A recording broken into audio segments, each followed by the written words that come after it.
Hi, everyone, and welcome to this Not Snow Academy discussion. I am Natalie Attala, a product manager, and I'm passionate about people and technology and how technology can create better solutions together. Today's topic is one I really care about, and it's about human AI collaboration, which is redefining the DNA of modern businesses. AI isn't just a tool anymore, as we all know, it's becoming a true collaborator that's reshaping how we work, lead, and innovate.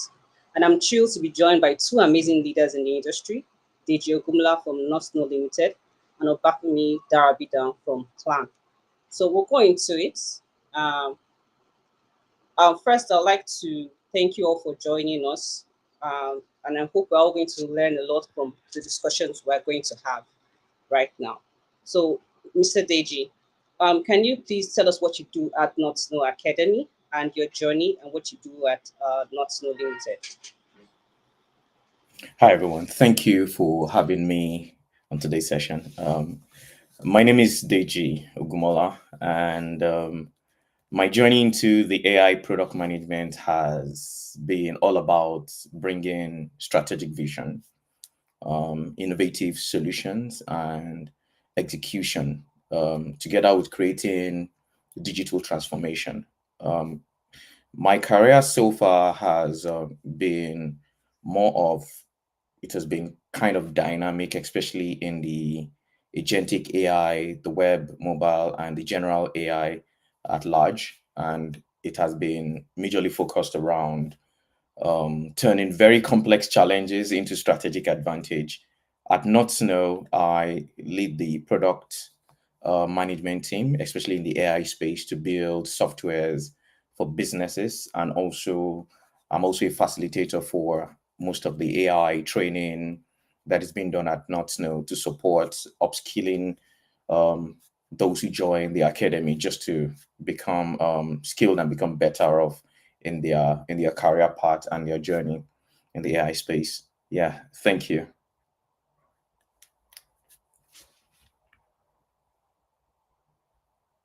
You're muted. Sorry. Thanks, Deji, for that introduction. Mr. Bakami, over to you, please. We'd like to hear about you, your background, and the work you're leading at Clan. All right. Thank you very much. My name is Obafemi Darabidon, and I'm Chief Operating Officer at Clan Africa.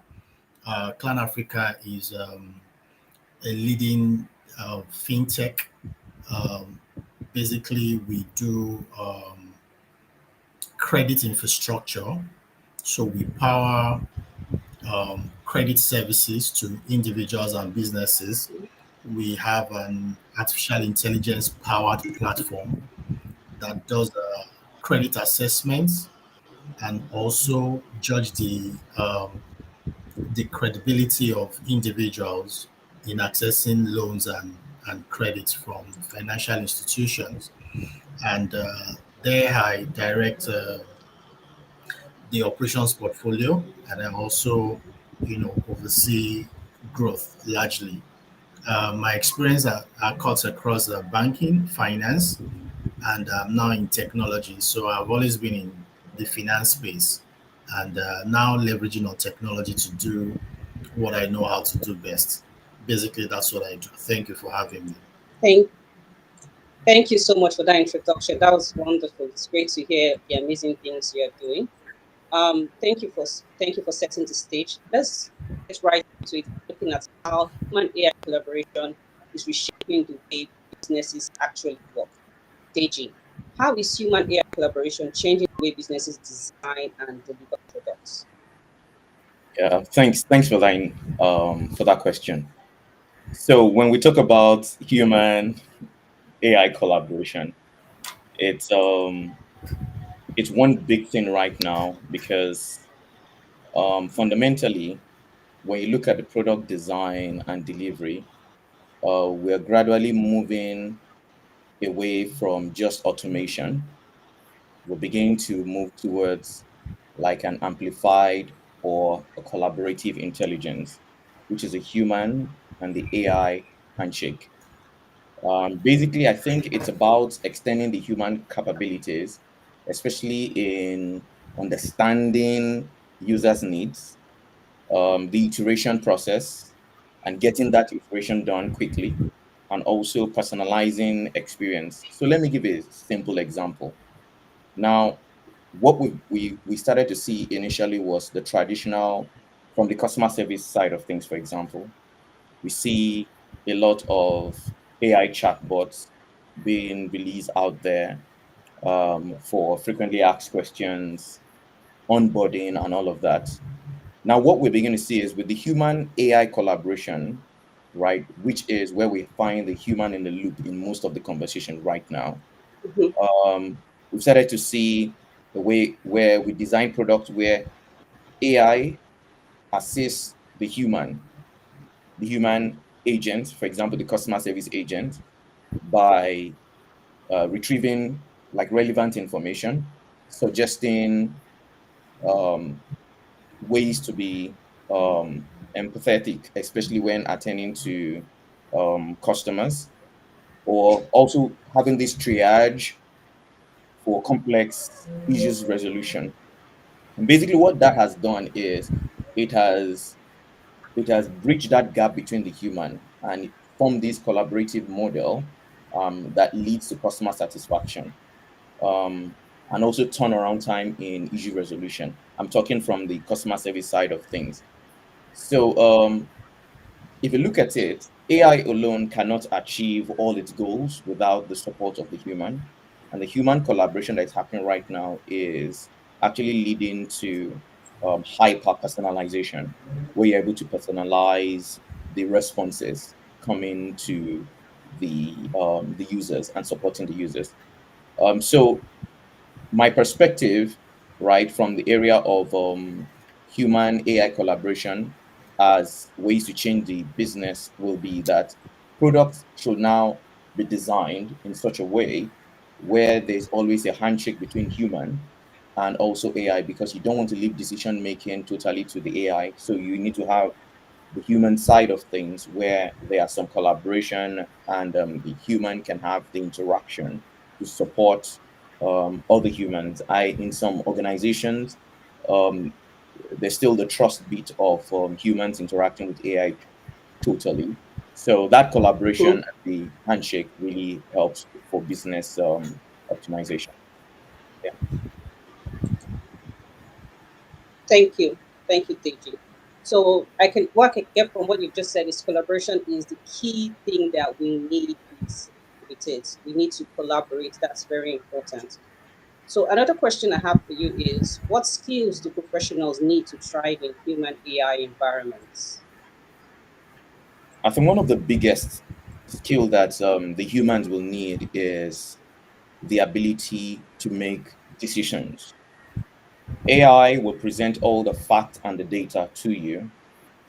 The humans, we have to be able to probe a little bit to be sure that the AI is not hallucinating, especially when you're able to ground the AI properly to get the kind of feedback that you want. In terms of the skills that every human will need when you're working with AI tools, one of the biggest skill right now is the ability to prompt properly to get the right response that you want. If you're asking the wrong question, you're going to get the wrong response. Secondly, it's about strategic thinking and long-term thinking, which means that you're able to focus on the goal, continually change the strategy, but the goal keep has to remain the same. So the biggest skill will be leadership, which is decision making, being able to ask the right questions to get the kind of response you expect. And also one of the biggest skill is being able to harness the potential of what AI is able to do, especially in complex business operations use cases.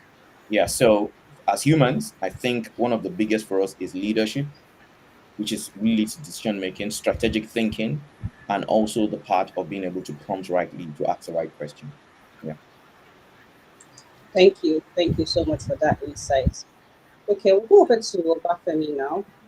How do you think we can balance innovation with risk when rolling out AI solutions?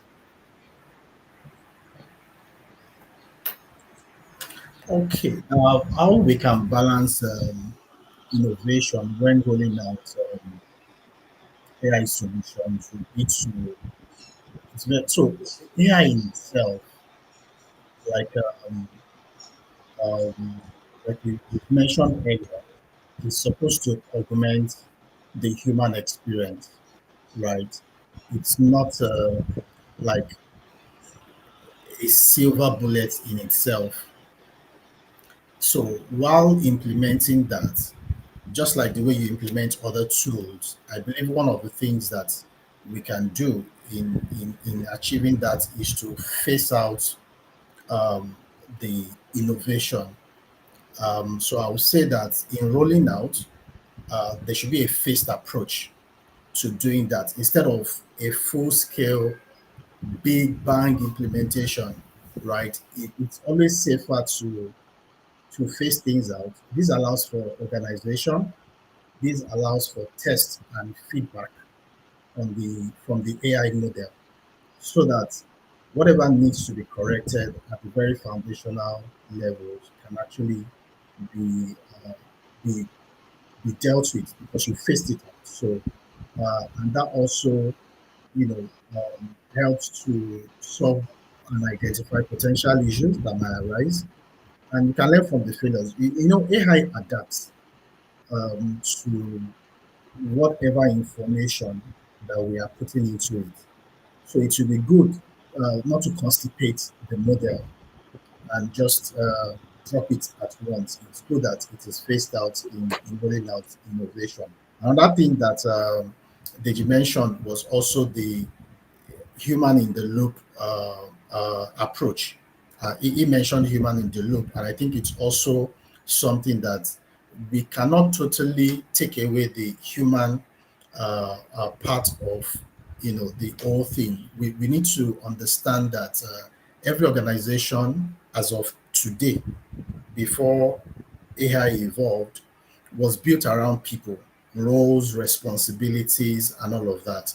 So for the high stakes decision, particularly in regulated fields like finance or healthcare, the human in the loop model becomes very essential because the framework allows humans, at the forefront, validating and adjusting and also overriding outputs, at critical junctions.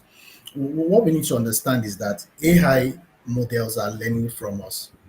So, in implementation, we should also build the capability, which is one of the things that he mentioned, that that critical skill thinking needs to come in because you must be able to probe the output given to you by the model, right? Whatever intelligence is bringing to you must be subject to how you actually want the results or the data or the analysis to be to meet your business objectives. So it is very important that the human in the loop approach, it's also adopted. Then also, I can say, also ensure that the explainable uh, part of the AI intelligence is what you focus on, because at times, we can run the risk of just taking everything that the AI gives to us in one hook, line, and sinker, right? Um, because of the trust that is gradually building, across different AI models, I think it is best that we try to understand the assumptions upon which the AI model is churning out intelligence. So I use AI models for a lot of things. And what I've discovered is that when I give it context as to what I want it to do for me, in the same vein, if I change that context with the same prompts, it gives me something different. So if you don't give AI the proper assumptions to work with or the proper context, you might actually get a different kind of output.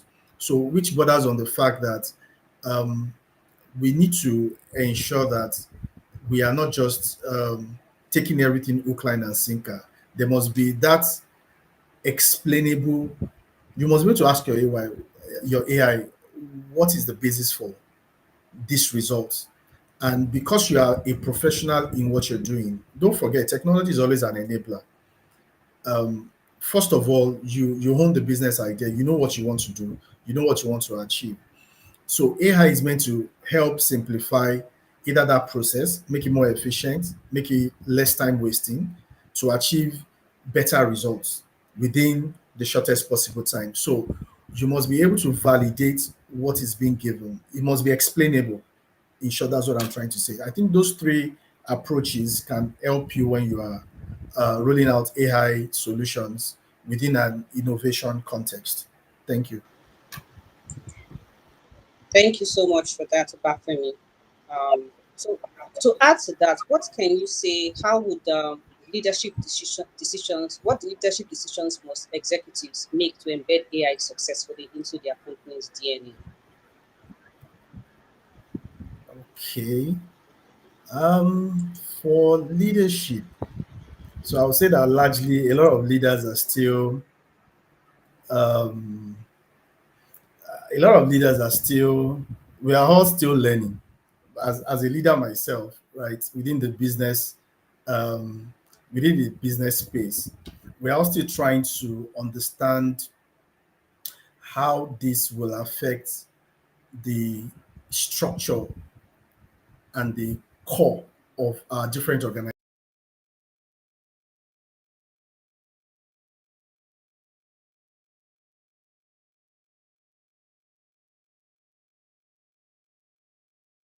But one of the things I can quickly say that will help so, you must be able to align it with your business goals and objectives. My business, I must be able to clearly define what it is coming to achieve, right? Because a clear vision helps us to ensure that AI initiatives or solutions are more intentional. They deliver value, not just the hype, right? Not just an experiment. It has to deliver the same value that you have been achieving before now, but you want it on a better scale. You want it in a more efficient way. So you must align the adoption as a leader, the adoption of AI with your business goals, first of all. I think the second thing I mean, leaders can do will also be to be the AI champions themselves. So don't forget that in every organization there is um, there is a mindset, and I believe that if we're going to change that mindset with the evolving technology, the executive leaders have to be the champions of this collaborative culture where we are having humans or human intelligence being augmented with artificial intelligence. So executive leaders must actively foster that culture where employees are able to view AI as a collaborator that augments their innate abilities and not competition. So, when we carelessly use the word AI is coming, we're going to lose jobs, right? It sends fear across organizations, both the top strata and the lower strata. But I don't think that's the way we should project this change that is creeping up upon us. I think we should change our language as leaders from AI being a competitor to AI being a collaborator. I think the rank and file of the staff or the workers tends to adjust easily with the fact that it's a collaborative, tool, and this involves, investing in change management. We need to understand that a change is going to occur, like in project management. How will this change affect people? How will it affect systems? How will it affect processes?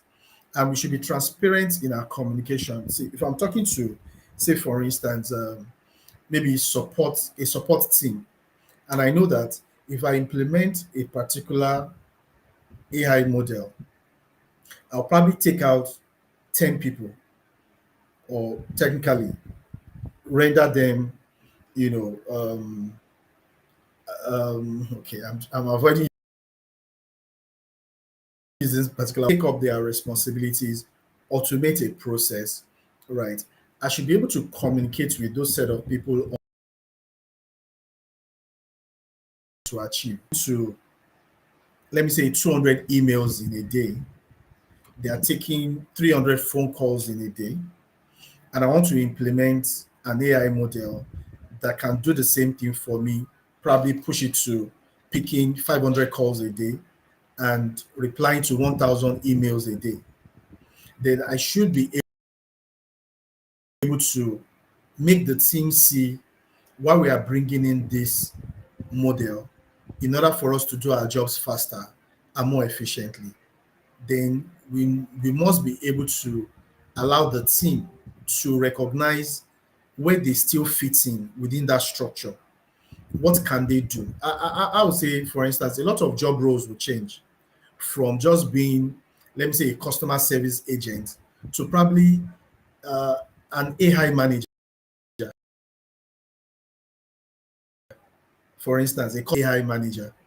Your job role will have to be that you're not the one manager strategically where else we can deploy that AI model to achieve better results for the company, right? Yeah, we might not need a lot of AI managers, but it will definitely, be something that will happen. But what I'm trying to say is that we have to champion that culture, and we have to champion it in a way that the team understands what we are trying to do. We need to invest in um, um, data infrastructure also as leaders, because what has come to us now was the future some couple of years ago, but here it is. And one particular thing about AI is that AI runs on data. I think I was listening to Easton the other day. That's Jeffrey. That's the guy we call the godfather of artificial intelligence, right? And he was saying something that the learning algorithm was built just the same way you find it in human beings. Uh, but in itself, it cannot do a lot. But when you now mix it with data, that is when it now becomes the artificial intelligence that we are talking about. So the same way the human being, when you were given birth to, you're probably just neutral because there is no exposure to the environment we know today, right? You're still in the womb, which is more of a controlled environment. But the moment you start interacting with the environment, you start absorbing data, and then you start building up your biases, your sentiments, your nuances, your idiosyncrasies, and all of that. Then you now, based on that, start making decisions or indecisions. So the same way, uh, leadership needs to invest in modern and scalable data architecture, because without good data,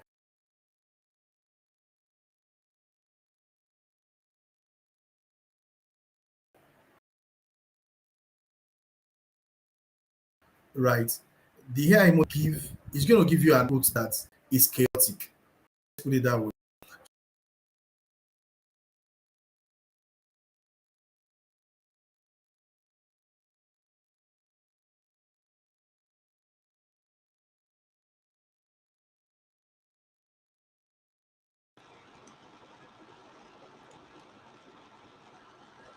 Okay, thank you, Bethany. Um, Thank you for that insight. So what we need to know is that leadership needs to know that AI is here to stay and it's not our enemy. It's something that needs to be embedded into the company and the culture so that there could be collaboration to get better solutions and products. I think that's one thing that I'm going to take from what you've just said. So, Deji, I'd like to ask a question. Can you share a real world example where human, institution, and AI insights work together successfully? Yeah, thanks. So one of the biggest thing that we've seen is AI in itself, just like what Obafemi was speaking about right now, is that we need to understand that there is a need for the merger and also the need for the awareness growing within businesses. To answer the question about probably real world situation of how AI has been used, I'm going to share probably I'm going to share an example, one of the examples that of the use case of AI and how we're able to use this in improving the work life balance, especially for people who work in the white collar jobs. So recently there was a case where we're trying to analyze some very big data. And one of the biggest concern was the accuracy that the AI tools or the LLMs were given. And from our knowledge of retrieval augmented generative structure and architecture is that you're able to build some form of a vector database where information are being pulled out from, and discovered that there were a lot of fuzzy responses and fuzzy feedback given because the AI will try to make sense of the whole lot of vectors from the knowledge base that has been given and give an output. But when heavy data started going into it, we're talking of data that span over like 30 years or 40 years, daily data being and then you're probing or you're querying the AI to get the information. One of the biggest concerns we started to see was that RAG started to fail big time. For those of you who are new to the information, RAG means the retrieval augmented generation. RAG started to fail, and I was at the helm of trying to monitor its accuracy, and RAG was beginning to give things like 40% or 30% accuracy, which is a no-no when it comes to heavy data retrieval. Some of the things that we started to see was the way we can then begin to train the AI agents to begin to do some high-level script writing, right? And some of the things that I had to work on myself was to train the AI to be able to do to come up with some scripts, some SQL script, in order to be able to probe heavy data. And not only did it just do that, we started to train the AI to be able to acknowledge unclean and unstructured data to begin to guide on how to clean it up properly. And after cleaning it up, and it's also recommending the script to use. And I started to observe that it started to give up to 98% accuracy. That to me was one big breakthrough for me, which means that in terms of reliability on artificial intelligence to be able to probe information, the human collaboration means that there are some limits to what you get with the AI itself. But constantly you working together with the AI itself to begin to optimize it to do some work, it can go all the way from a 30% accuracy, which is a failure, to a 98 to a 99% accuracy. That was a big breakthrough for me because I think one of the biggest challenge is trusting it with those kind of heavy data. And especially because just like what Mr. Bafemi has mentioned right now, data is life, right? Data is most important thing right now. So I'm glad that we begin to see a lot of evolution happening with the models, a lot of critical thinking happening, and a lot of referencing whatever information they are producing out. They're able to reference where they get this information from, just to measure that they are accurate and they are giving the right output. I'm happy to see this evolution happen. And so far, that has been our real life optimization of human AI collaboration to get AI to perform better in terms of output. Well, thank you so much for that, David. That's fantastic. So from what yourself and Bethany have said, that AI is here to stay, and we just have to get in touch with it, get to know it better, integrate it into our systems, and that's it really. It's just here to stay. That's one thing we need to take from that. So everything we said here is fascinating and intriguing, because I see that a lot of people have this misconception about AI, or AI is bad, AI is going to take away a lot of jobs and all that. But from what yourself and Obafemi have said is, we can actually work with it. We can actually work with it, and that's the key thing we need to take. So we've spoken about strategy and big moves. Now let's get into the heart of it all, which is the people. Obafemi, I'd like to ask a question. What's the biggest cultural barrier to AI adoption, and how to build a culture of collaboration? Okay, can you hear me? Yes, we can hear you. All right. So I think one of the things that we try to do, like in terms of underestimate, so we underestimate culture a lot, right? And culture is centered around people. So in trying to ensure that we begin AI, integrations and how all of that has to pan out. One of the things that we need to do is to ensure that this blind spot, right, of underestimating culture, because technology is often easier to change than mindsets. You can change softwares in 24 hours, right? But a major blind spot is underestimating the need for change management, and which starts with people. So rolling out artificial intelligence without preparing the workforce, leads to a lot of resistance and fear, and also low adoption.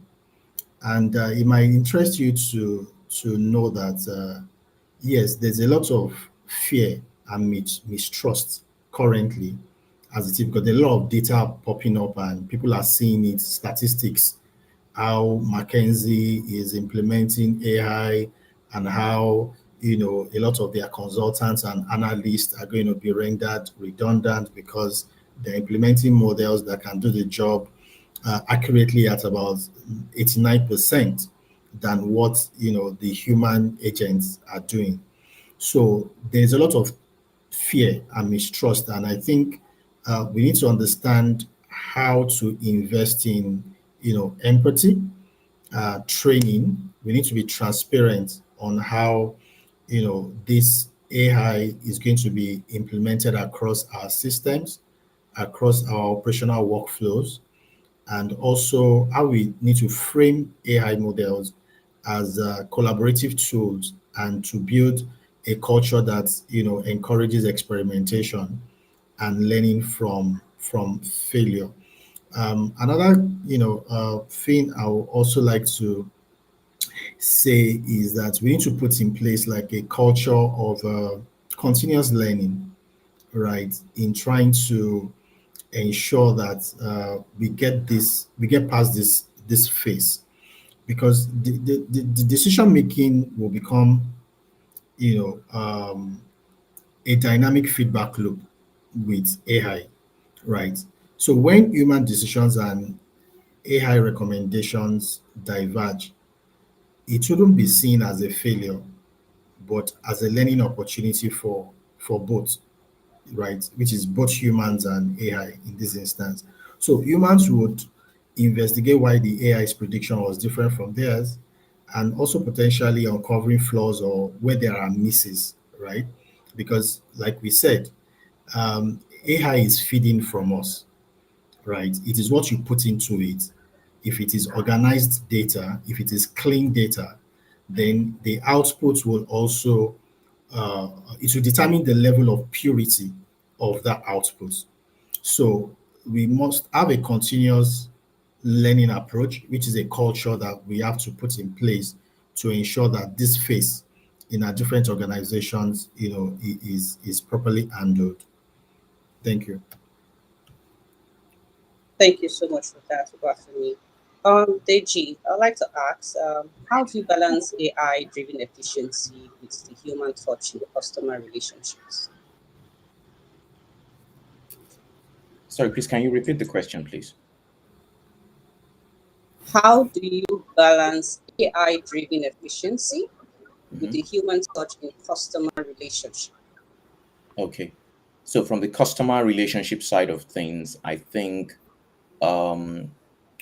there's still this disconnect, a little bit of disconnect happening, especially with the human AI relationship. When customers are interacting with AI, they especially when they don't feel the empathy side of things, they most of time try to push to get a human in the loop, to speak to a human. And that trust in the competence of a human, and the mindset of a customer seem to be predominant. And I do not blame anyone who is pushing for that. However, we've started to see AI being able to do some deep layers of probing, some deep layers of querying data, and being able to give the kind of feedback and resolution that you will expect to see in the human-to-human relationship. And just like what Mr. Obafemi had mentioned, there is AI seem to be learning from the information we have given to it, the input we're giving it every day, and it is becoming smarter on how it relates with the humans. So I think that there has to be an handshake where every information or every kind of interaction happening from the AI to the human is being documented, is being audited, and that information can then be used to train the AI to be able to relate better in the future. So let me give a typical scenario. Recently, we created a voice agent, right, that interacts with customers. And this voice agent when it interact with customers, and the customers deliberately were giving responses that's going to throw it off, we see that it goes into the frenzy of oversharing information and just listing everything out and giving the information to the human that the human do not want. And when it gets resistance, if it has this problem of being able to circle around and being able to show some level of empathy and guide the customers, the audio trail that we got from all this conversation was then picked as raw data now, and we then used that raw data to train the agent to be able to think critically and be able to understand how to respond in similar situations like that. When businesses here training data doesn't mean that we have clean data from get-go. This means that we constantly do this iteration process where we constantly look at the output that's coming from the conversation, see the possible loopholes, possibly get AI to create some scenarios to see if it can break the kind of interaction that's happening, and then use those information or the output that we get from the AI to further then train the data to understand how to relate with humans anytime it comes. So I think that as we continually train the data, have these conversations over and over, and bringing the output back into the source data and having training the AI, we will get some fantastic output. Recently, I was this morning actually, I was working on a tool. I was trying to see if I can break a particular customer agent interaction. I was a customer. The agent was there having conversation with me. An independent business. I'm not going to call the brand. And I could see that it could go 4 layers deep to scan an entire solution, not just scan it, come back with the result. And then when I further pushed it and said, nope, this information is wrong, and I requested for more data, where is this source coming from? I have tried this and I'm not getting the output. Then it came back to give me step by step what it did that led to the output it gave me, right? Which shows some level of responsibility in the area of from the part of AI and whoever is training those models. So it will keep improving, right? The more we interact with it, the more we see the failures, right? The failures are good because those failures are raw data for us or raw resources for us to keep improving on the AI tool. Yeah. Yeah. Thank you, Deji. Obafemi, how do you balance innovation with risk when rolling out AI solutions?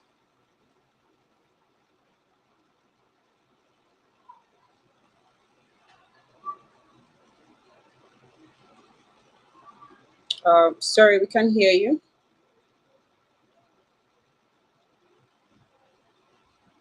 Okay, sorry, I didn't know I was muted.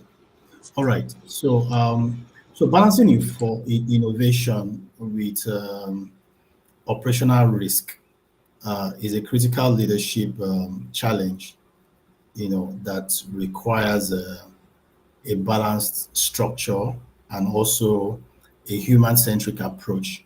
I'll tell you that as the CEO, right, I oversee operations, and also within an innovative environment where you have to keep up with what technology as they are evolving. I think one of the ways you can balance, the push for innovation with managing operational risk, again, is also to adopt a phased approach. So instead of, going headlong, uh, just dropping the solution, you have to do it in bits so that you don't get constipated with what you're trying to achieve if the model is not properly fine-tuned, right? Another thing that can be done in that regard would also be, well, I'm having a feeling that I've answered this question before, right? Is also to establish clear governance and ethical guardrails, right? Where executive leaders must proactively establish frameworks that define accountability and ethical boundaries. Excuse me, this involves delineating responsibilities between the human agent, which is the human being, and also the artificial intelligence agent. So, you have to create a full audit trails. There has to be some form of way where you can track what this um, agent is churning out or where it is getting its assumptions from, and ensuring an human oversight. And this also means that the human, which is the agent involved in the loop, has to be conversant enough with the subjects, right, that the AI agent is being implemented for or is being used to augment, because that's the only way you can test for validity. He mentioned something, when he was speaking the other time about going back to the AI agent and probing it further, right, before you could actually get, the optimal results was looking for.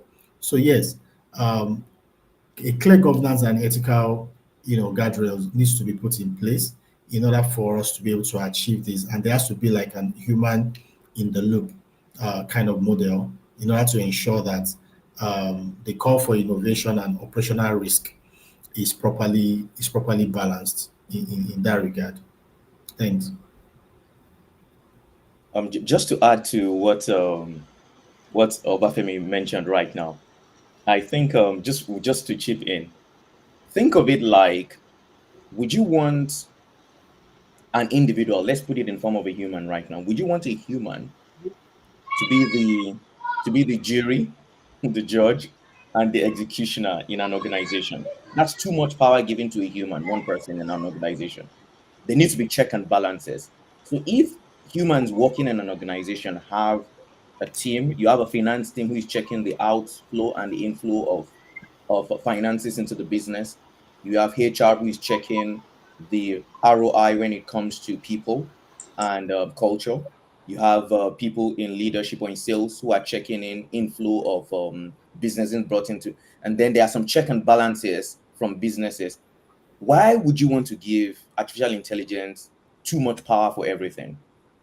Yeah, it's great to have this kind of technology where you have a swarm of agents, which I'm happy to share that at Notsno we've built for a lot of clients, where we have small swarm of agents doing a whole lot of things, having the CEO agent and having the HR agent and having the marketing agent and all of that, passing information to themselves, right? However, the human agent for each of those departments need to be put in place just to checkmate what's happening from time to time, and for us to be accountable and to agree when the AI makes a mistake or when it causes harm. And then we need to know who should be responsible for that. So the person who is responsible is looking at the audit trail that Mr. Bafemi just mentioned right now. Every time from the legal side, for example, or from the HR side, someone is checking everything. And with these we just like you have the monthly review sessions, right, for business operations. There should also be monthly review sessions on the AI's optimization and its productivity, where you can then know, are we hitting the nail? Are we making progress with this? And then you can always cycle back and see and improve on what you have. Yeah, sorry to have just chipped in. I love the word Mr. Bethimi was saying. That's what I just wanted to chip in. Yeah. Thank you. No, that's right. Thank you so much. So it's a very good point that you added to what Obafemi has said. So we've looked at strategy, we've looked at the people side. So let's look into the future. So this last part will be more a discussion between Mr. Bafemi and Mr. Deji. So just feel free to jump in and exchange ideas and enlighten us on this. So I'll, one of the questions we're meaning to ask is, how should businesses measure ROI in human AI collaboration?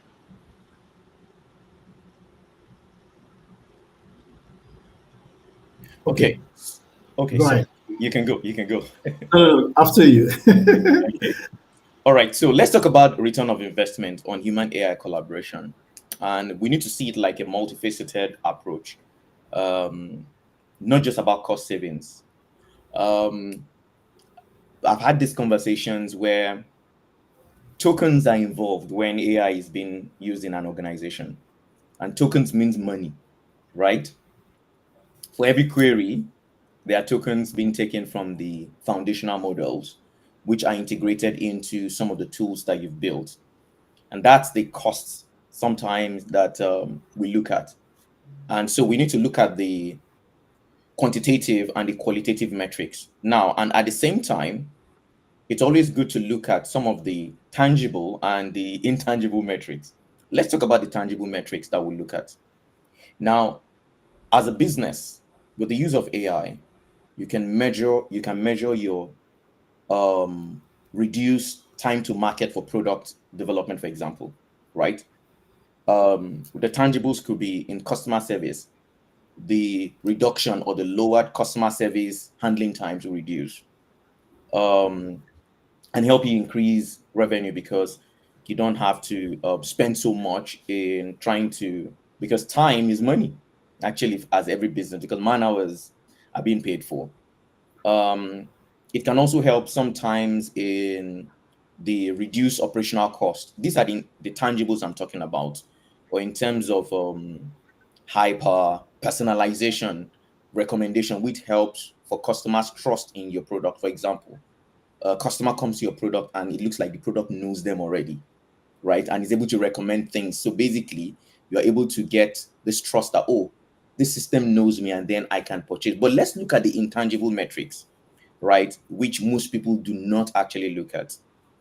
Um, when employees feel more empowered with the use of AI, right, and they let go of the mundane task in the businesses, and then they focus on the more strategic and important things, where they can throw out a survey, and through AI they can harness and see all the data and the interpretation.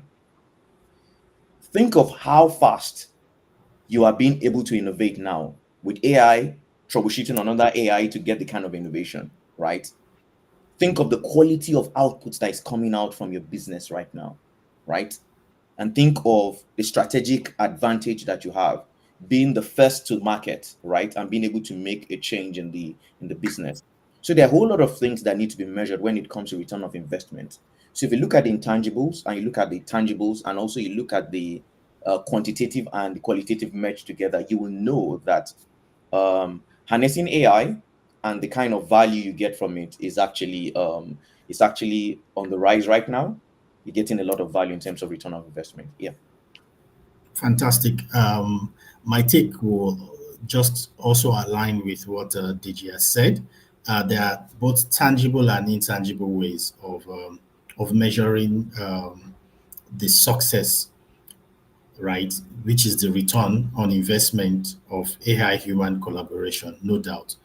And just like in any typical traditional business, you measure for growth, which are kind of like tangible metrics, because you want to be sure that there is productivity and also there is efficiency. And one of the ways you can quickly, look into that is to say, oh, by adopting this AI model in our business, let's say in August, and right now we are in October, between August and October, how much have we reduced, right, operational costs in our business, right? If we implemented a customer service AI model or a marketing AI model, how does that translate into measurable metrics that on our balance sheets as business owners, we can see the differentiating factor? Like, for example, I mean, there was something I saw online about how JP Morgan saved about $150 million, right, in operational costs from its AI fraud detection system.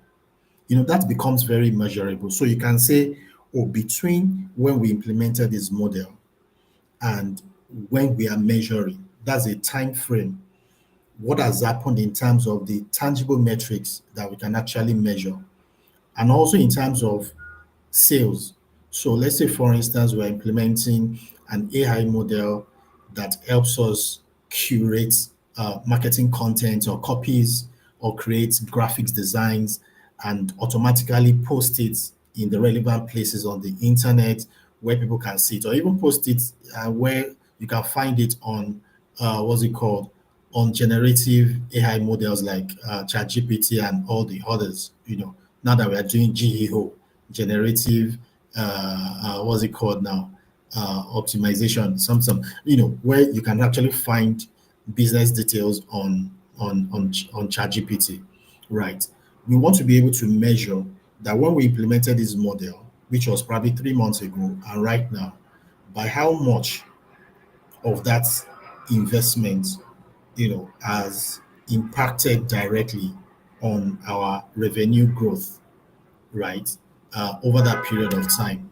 Because AI initiatives needs to be tied to tangible metrics as business owners. So as a CEO, I balance two things in order to help my company stay profitable, which is I try to reduce costs, the cost of running business, and I also try to increase growth, which if I'm successful at either one, then the margin in between increases, right? So that becomes a crucial focus for me, that I have to measure that investment I'm adopting into the implementation or integration or automation of AI models.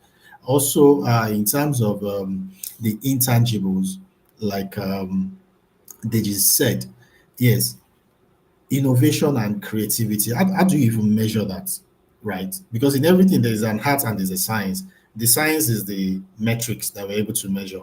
Now the intangible, which becomes, the heart, part of it. How do we measure customer engagement and satisfaction? How are we able to say, oh, since we adopted this model, so you have to subject it to measurement, right? We have to be able to get surveys or feedbacks from our customers, right? What are their biases? Were they happy interacting with a model? Of course, they may not know that it's a model, but during that period of time, I mean, I heard of an instance where because a company was adopting AI models, the whole of their customer service unit was shut down. And by the time they did their review, it was discovered that their customers were grossly dissatisfied during that period because the AI, like we said, is still learning and adapting. The nuances. So, for instance, I use Compose AI for my email compositions. I use Grammarly. I use there's one other tool. But for certain people that I want to send emails to, I read it and I give it context because I know the person I'm sending this email to, in the African context, there is still culture and tradition. There are certain ways or context that I need to give my composition or drafts that when the receiver on the other side gets it, it's going to trigger a response if I allow it to be sent the same way the AI has churned it out for me. So now this is where the human collaboration comes in, where I have to sense whether the receiver can digest this information in this manner, or I have to give it a better context that fits into that person's, cultural standing or mindset, as the case may be. So also, we can also look at measuring employee engagement and satisfaction. Freeing employees from mundane tasks, which is beautiful. It can boost their morale because at times those routine tasks can be quite monotonous, right? So this can be measured through employee surveys, right? Now that you have made them to now start doing more strategic stuff, are they happier doing those strategic stuff, or has employee satisfaction declined? So that is another matrix that we need to measure as we are trying to satisfy the customer. The customer is getting served faster because the system is now more efficient. We also need to say, okay, the people in-house, our customer, and this is where, we cannot exempt this topic from HR managers because their work is going to evolve also.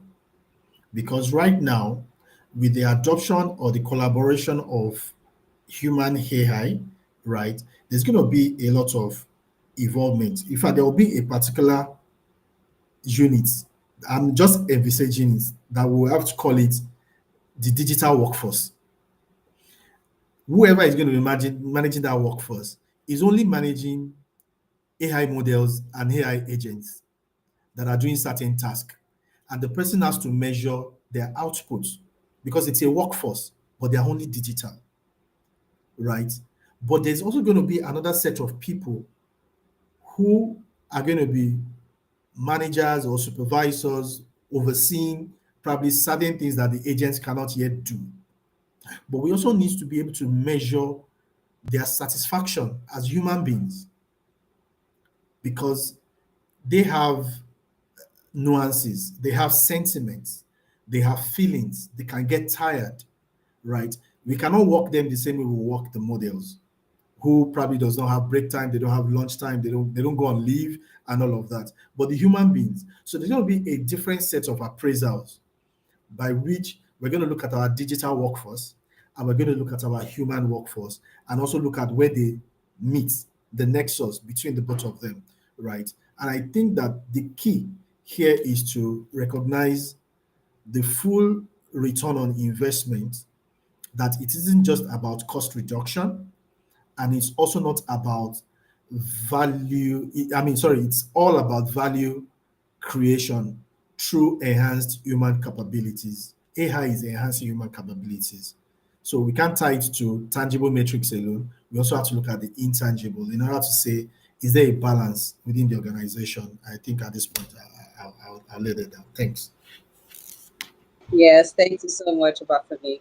Yeah, it's you've given a very insightful approach to it. So AI is here to stay, and in your organization, in every organization, you just have to integrate AI into it, and just know that it's an enhancement to the people that work at the company. So let's give some closing words. Deji, let's hear from you, and then we'll hear from Obafemi. First off, thanks for having me. It's been a pleasure discussing this profound impact that human AI collaboration on modern businesses do. One of the things I truly believe is that embracing this kind of partnership, we can actually unlock unprecedented levels of innovation, efficiency, and human potential, and which has a lot to do with capacity building. I think we're still scratching the bottom of what AI can do, and I think largely the huge part of it will be on capacity building, building people to understand how to utilize it to optimize productivity. Yeah.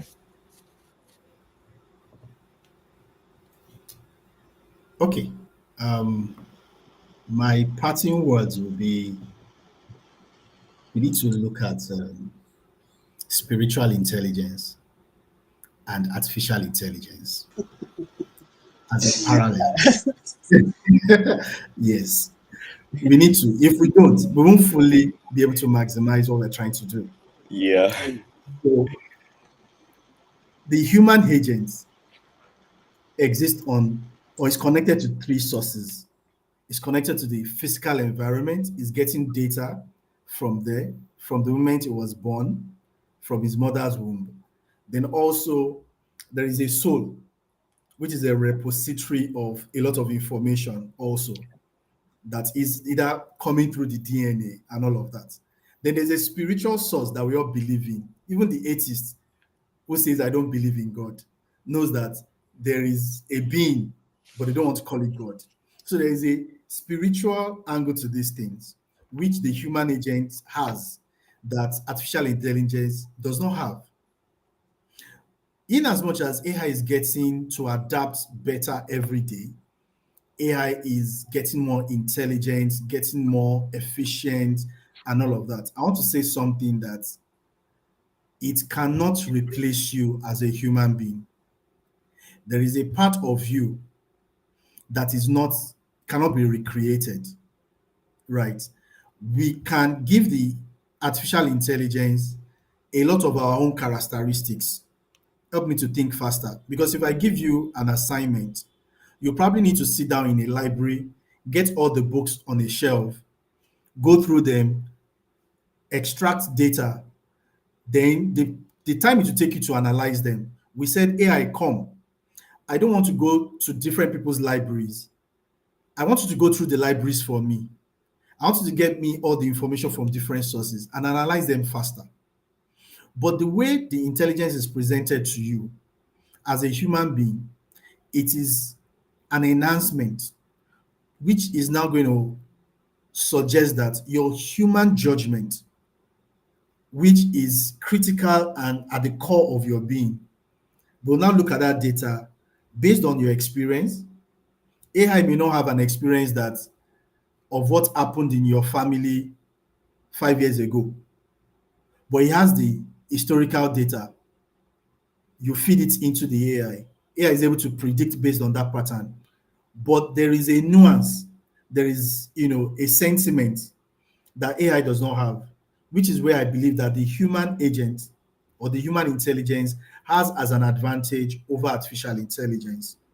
Yes, artificial intelligence has come to stay. Learn to look at it as a collaborator, that complements your capability as a human being, you are still the God that AI is looking at. The same way you have a God you are looking at who collaborates with you to do stuff on the earth. That's where I see that. That will be my parting, words to you. Thank you very much for having me. Thank you so much, Abafemi. Thank you. That was that was very enlightening and funny at the same time. Thank you. Thank you, Deji Ogunmola, also for your insights and the enlightenment. One thing I can take from this session that we've had today is AI is here to stay. Stay. I keep saying that, and I'm going to keep saying it. Is here to stay. We have to get used to it, and humans. We just have to know that we have to work with it. We have to collaborate with it. There's no need to be scared of it. There's no need to have that mentality that AI is going to take away a lot of things from me. AI is going to take my job. AI is going to replace so many things. I think once we come to understand that we can work with it, we are once feeding AI this information. So what AI gives to you is what you give it. If you don't give it the information, it's not going to give you anything. And I think once we all understand that, we'll come to terms with it. So one key thing I'm thinking from this is AI is just humans. We're just enhancing AI. That's just it.